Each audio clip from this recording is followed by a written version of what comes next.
Okay, so we left off with action potentials. So we've got a message going from one end of a cell to another end of a cell. And now we're going to get that message across to another cell through something called a synapse.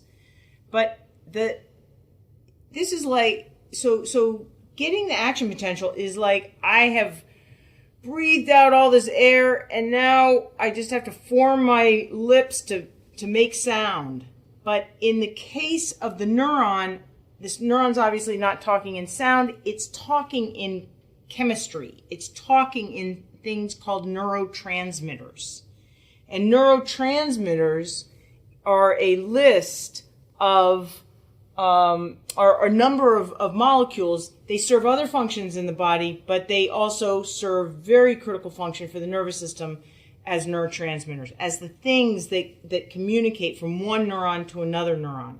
And what we're going to look at right now is how neurotransmitters are made and how they're packaged.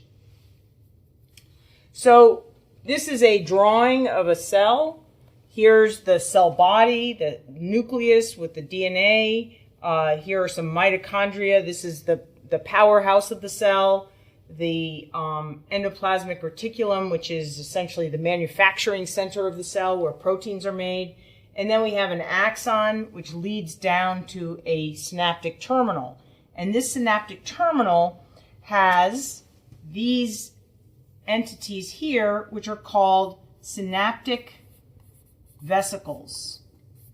And they're small little organelles. They're little vesicles.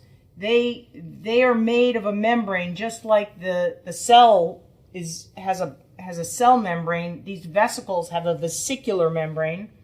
And if we look at one of these, so it has a membrane. We remember that the membrane looks something like this, but we're not going to draw that all. So here's the membrane, and inside here is a neurotransmitter. Is a neurotransmitter, and the neurotransmitter can be any number of a number of different molecules. Here are just a few of them: glutamate, GABA, serotonin, dopamine, acetylcholine. There's a more complete list that you can see.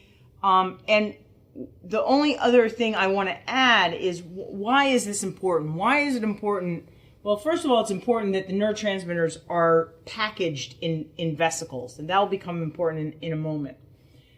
The second thing that's important about this is that we can use the synthesis of a neurotransmitter as a therapeutic tool. So, for instance, dopamine is missing in Parkinson's disease. It's not that dopamine isn't made per se, that there's a problem with making it, it's that the cells that make it die. So, or a group of the cells that do make dopamine die. And so, what do you do about that? Well, it turns out that there's something called mass effect, which means that you take the starting chemical, the substrate, what we call the substrate, and then through a series of enzymatic